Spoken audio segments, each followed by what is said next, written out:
Oil is going to be an important product when it comes to transportation fuels because the technology isn't there yet.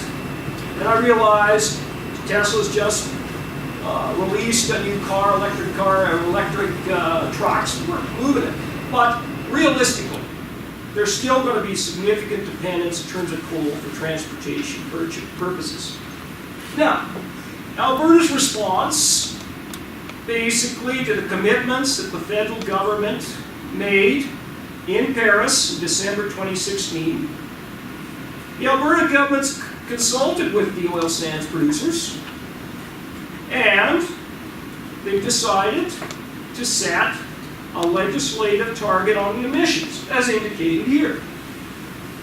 And you'll notice there's still room for some expansion, but keep in mind, and the federal government isn't objecting to this, that again, there's been significant investment in the oil sands by the federal government, the Alberta government, and companies around the world.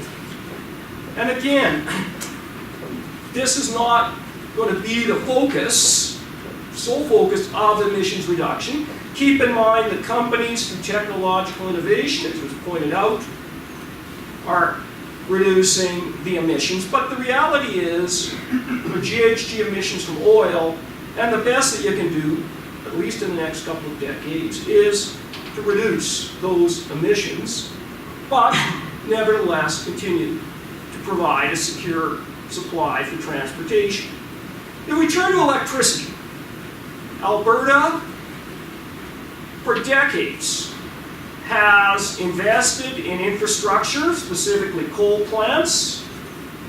Alberta has gradually been moving towards natural gas. And by the way, Alberta's policy, up until the last couple of years, really has followed the US policy.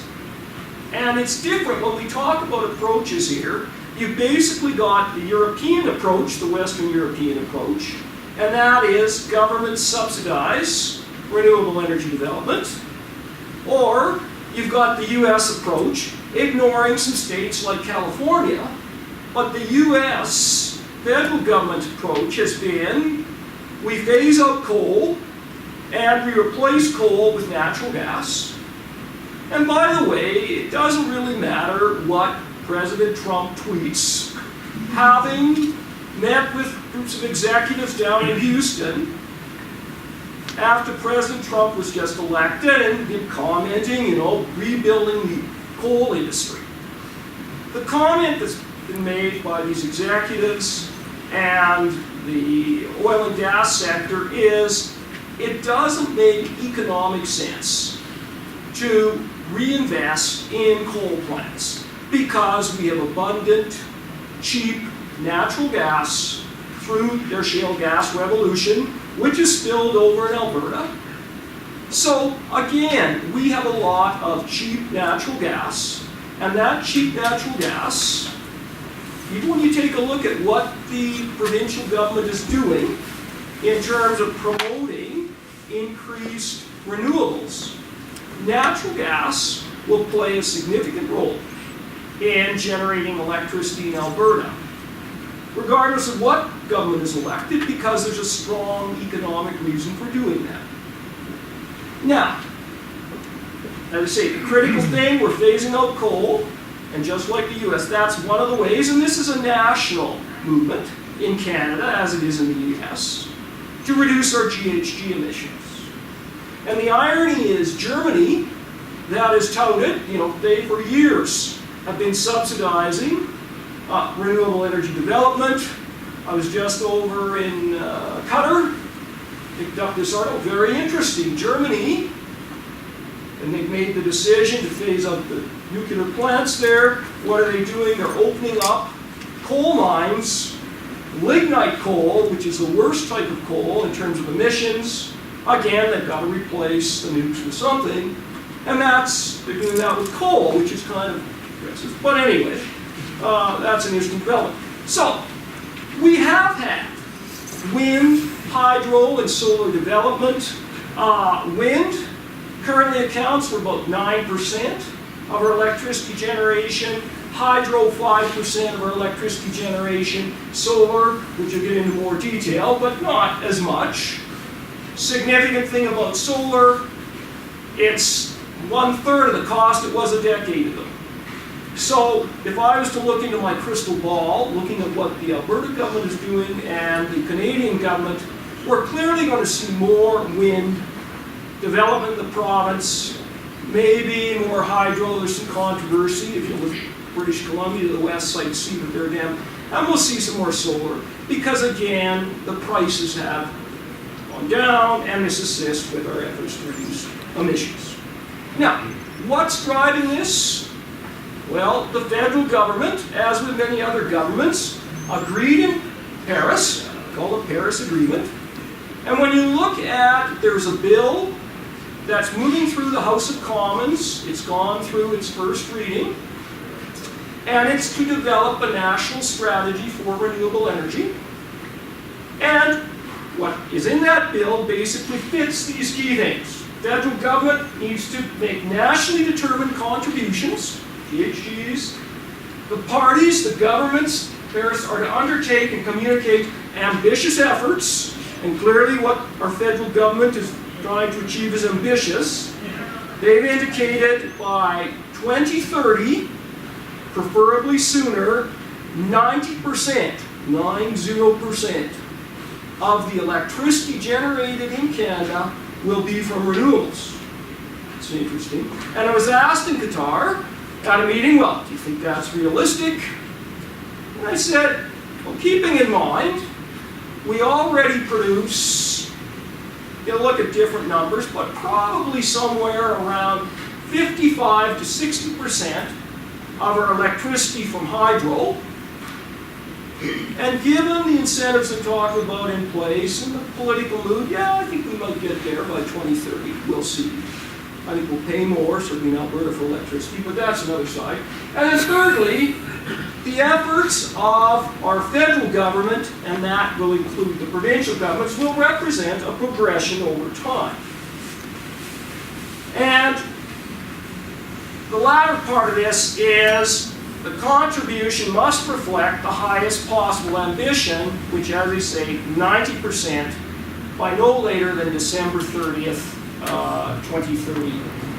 So, having said all of that, and all these policies to promote renewable energy, I don't know whether you can see the small print here, but I like the color, so I'll explain it. On this side, and this was done by our National Energy Board before Paris ever took place. It was in 2013. Our National Energy Board, that does the energy forecasts, predicted where there would be additions, increases in certain types of energy sources, and where there would be some reductions. And I think they're right, and they didn't have any of this policy thing. Starting off at the top, light green is wind. Wind, closest price, fossil fuels, we're going to see more wind, not only nationally, but within Alberta. The next one, in brown here, biomass, solar, geothermal. And relatively small part of our energy mix, but as I say, with the reduction in the price of solar, we can talk more about this, we're going to see more solar. And by the way, Alberta has, certainly southern Alberta, Calgary has an excellent solar resource on the scale of what you see in Berlin in Germany. It's just been priced, and as I say, it's become more attractive. This one in purple, anyone want to guess? Natural gas. There it is. The next one in green is coal with carbon capture and storage. Maybe problem with carbon capture and storage, very expensive, much more expensive than the carbon price indicated. So, but through technological innovation, maybe we'll see carbon capture and storage. And the last one here, hydro, wave, tidal. Again, I think we'll see some more hydro. Tidal still at the experimental stage, but there's major testing in the Bay of Fundy with some of the highest tides in the world. So I think, yeah, we may see within this time. So those are the additions. Reductions, nuclear. Due to cost overruns of these major plants, there is some movement to reduce the size of these nuclear plants, but still, their best bet is we're not going to see as much nuclear, which is one. Oil, Nunavut. 100% of Nunavut's electricity is generated from oil, diesel. Interesting innovations in that area. Movement, again, more gas, less oil. And the last one, coal and coke. As I said, that's where we're going to see reductions. Now, this was before any of the policy developments, as I say, 2013, but I think they have a pretty good handle, and this is going out to 2035 in terms of where they figure we're headed.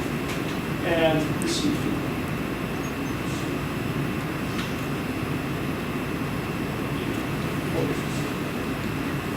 okay, so what's the federal government doing? And this is a pan-Canadian plan where they're leading up to each of the provinces. Key point here, their target for emissions 30% below the 2005 levels by 2030. The federal government acknowledges, picking up on your point, each province and territory is a unique situation. Those provinces where hydro is a major resource don't have the problem that Alberta has. Basically, the federal government has taken a position, they'll leave it up to the provinces, but the provinces do have to reduce their emissions, reflecting the depth of the national resources. A carbon price is required, and all of the provinces except for Saskatchewan have accepted that. So what has Alberta done? They adopted a climate leadership plan, and again, they've established a target. Not as ambitious targets as Ontario or Quebec, but again, it's a reflection of the fact that we have a significant fossil fuel industry in the province. Key thing, and this is from their Climate Change Leadership Act 2016, phase out coal-generated electricity facilities by 2030. So I think that's a given. Also replace 2/3 of that new capacity with renewable energy, and 1/3 with natural gas. Established a carbon price for oil, or to pay more for gasoline. Reminds me of British Columbia from a number of years ago, and that's going to increase over time. We're not going to have a revenue neutral tax like BC. Basically, they're going to use part of this tax to subsidize renewables. And we see in the Alberta Renewable Energy Electricity Act, again, this is a legislated requirement. Good news, this is lawyers. Particularly for wind projects, unlike oil and gas projects, where we've been doing oil and gas projects for decades. But work in terms of financing, I think we see growth in this area, there'll be more work. This is the federal bill I was mentioning, an act respecting a national strategy for the development of renewable energy resources. It's gone through first reading. Key sections of the act, work with the provinces. There's a requirement in the act where for all new electricity generation projects in Canada, twice as many must be renewables versus non-renewables. That's a legal requirement. And Section 5 of the Act indicates the federal government is going to provide tax incentives for renewable energy. So, where are we headed? We're phasing out coal by 2030. I've already mentioned in terms of increased use of renewables. Told you what the opportunities for lawyers are, and that concludes what I have to say.